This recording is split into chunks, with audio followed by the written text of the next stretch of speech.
আসসালামু আলাইকুম। যারা বিবাহ নিকাহনামা মিনিস্ট্রি করতে চাচ্ছেন, ঘরে বসে মিনিস্ট্রি করতে পারবেন এখন। বর্তমান সরকার এটা ব্যবস্থা করে দিয়েছে।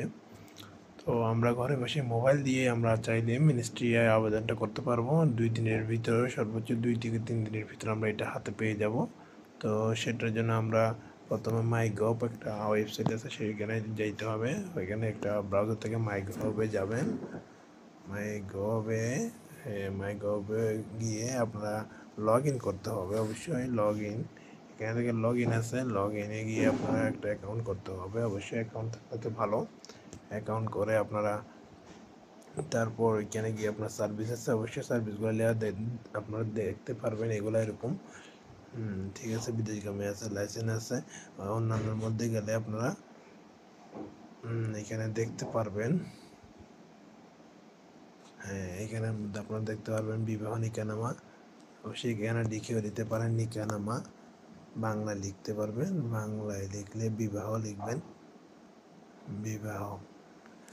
এখানে না হলে এই জায়গায় চলে আসবেন। আমার যেটা আগে লগ ইন করা ছিল, এখানে সেবা খাতসমূহের মধ্যে নিচে আছে, ঠিক আছে, নিচে আছে বিদেশগামী নাগরিক। এখানের মধ্যে আপনি ক্লিক করে বিবাহ লিখবেন।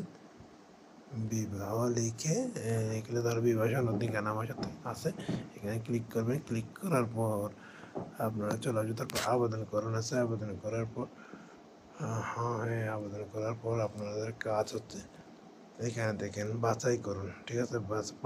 বাছাইকরণের মধ্যে আপনাদের অফিসটা দিয়ে দেবেন, যার যেটা ঠিকানা ওইটা এতটুকুর পর এখানে সবগুলো সুন্দরভাবে আবেদন করবেন।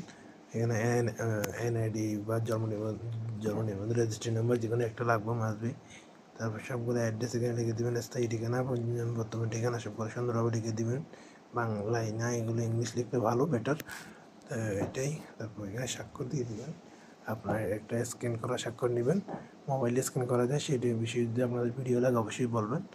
তারপর হচ্ছে যে আপনার সার্টিফিকেট অবশ্যই নিকাহনামাগুলো বাংলায় 2 পেজ, প্রথম পেজ সেকেন্ড পেজ 2টা দিবেন, ইংলিশে প্রথম পেজ সেকেন্ড পেজ 2টা দিবেন, আরেকটা হচ্ছে ম্যারেজ সার্টিফিকেট, এটা দিবেন। শেষ, এটাই অবশ্যই ইংলিশ। এগুলো দিয়ে দিবে আবেদনের দপ্তরে দাখিল করুন। এটা দিলে দপ্তরে দাখিল হয়ে যাবে। তারপর 2 দিনের মধ্যে আপনারা 2 বা 3 দিনের মধ্যে এখানে আপনার চেক করবেন, একটা নাম্বার আসবে, ওই নাম্বার দিয়ে চেক করবেন, ঠিক আছে। চেক করার পর আপনারা দেখতে পারবেন অনুমোদন হয়েছে কিনা। অনুমোদন হলে আপনারা সেটা ডাউনলোড করবেন। ডাউনলোড করার ভিডিও যদি চান অবশ্যই জানাবেন কমেন্ট করে। ধন্যবাদ। সেই বিষয়ে আমরা ভিডিও করবো। ধন্যবাদ। সাবস্ক্রাইব করে রাখবেন।